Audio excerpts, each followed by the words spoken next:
Hey everybody, Reef Girl here. I thought it was about time I did a little video on my final thoughts about removing all of the sponges from my canister filter.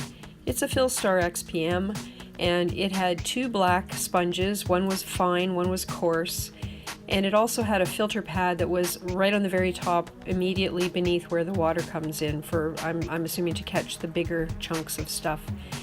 And after viewing a video by Fish of Hex in his beginner series, he mentioned that canister filters basically become nitrate factories without regular maintenance.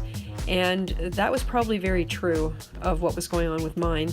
I was having nitrates in this tank above 25 but not quite 50. Water changes were not keeping up with that, and so I thought I might give it a try and see whether it might make a difference to swap out all of my sponges and replace them with biological media, that being Seachem's Pond Matrix and a little bit of Marco rubble. So 13 weeks ago, I took the first sponge out and replaced that entire tray with Seachem Pond Matrix and put the filter back and ran the tank. And things were looking good. I think what I was expecting was some sort of a negative effect. I really wasn't sure what that might be. Then 7.5 weeks ago, I removed all the final sponges and replaced everything, all the space I could cram it in. I put Pond Matrix in there and left it to run. So 7.5 weeks. I did remove the filter once and take a look at how things were, and now we're going to do it again. So it's the moment of truth. Time to remove this canister filter and just see what it looks like inside. It has been several weeks since I last looked at it. I did give it a quick rinse at that time, but really didn't do much with it. I wanted to see what kind of crud would build up. So here's the canister pulled out, and we'll take the lid off here and just see how bad it actually is. I don't know what to really expect. I haven't seen it yet. And really, it did not look that bad. There was a little bit of kind of detritus sitting in this tray, and it's really, I'm quite surprised. I think I expected it to be a heck of a lot dirtier, even though I do unplug the filter when I'm feeding so as not to draw extra food into the canister. I don't know. It looks pretty good. I'm quite surprised. So when cleaning this filter in the past, my objective was always to get it as squeaky clean as possible. And to do that, I ran it under tap water, all of the pieces, and scrubbed them off. Of course, now my objective is a little different.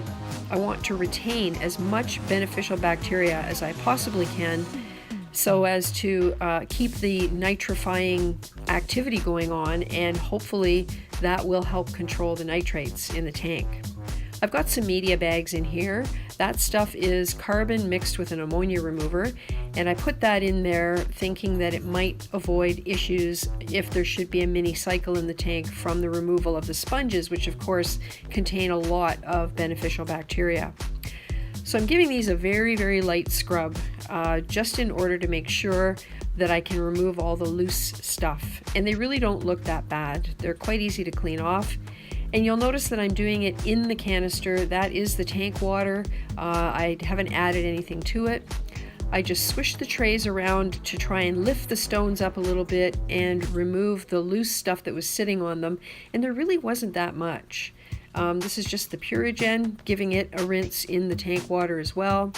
The canister water is starting to get pretty grimy looking, and take a look at that. It's, it's pretty dark, so we'll pour it out and just check out that sludge. Yeah, it was all at the bottom, and it also came out from the trays.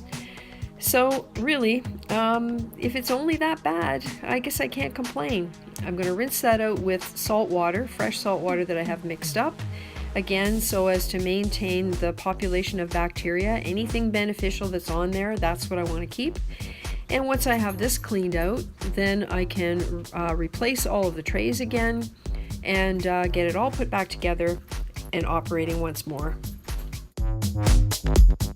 So I'll get these trays set neatly back in there, and the top tray has the media bags of Purigen, carbon remover, ammonia remover, and I have a small bag of sea gel, which is a combination of Fosgard and pellet carbon. And it's supposed to do the job of two things. So we'll see how that goes. Now this part of it, I've never had apart, and as I was cleaning it, I noticed there was gunk inside. So I did take it apart and take a look at that. It was pretty bad. So that's clean now. The impeller was gross, so I made sure I cleaned it up really well. This filter's been running for over a year, and I have never ever taken this part of it apart. So I'm very glad that I did that, because it obviously needed cleaning, and I'm sure it impacted the efficiency of this pump as it was running. Everything's good to go now. Got the lid snapped back on, and it's time to get it back over and into under the tank. So here we are, 13 weeks after I took the first bit of mechanical filtration media out of my canister, and I think the tank looks beautiful.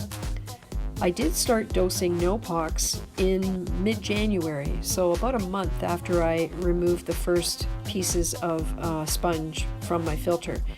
It could be that between the no-pox and the drastic change in my filtration, I've been able to get the nitrates reduced successfully to just around 5, which I'm very happy to leave exactly at that point, as long as I can keep it there. Because all of these soft corals, of course, do need slightly dirty water, so a slight level of nitrates to be healthy. And I think they look really healthy. They've come a long way since all of the issues I was having with the algae when I got back from my vacation in September, and the issues with nudibranchs when the zoos wouldn't open, and it's just one problem after another to solve.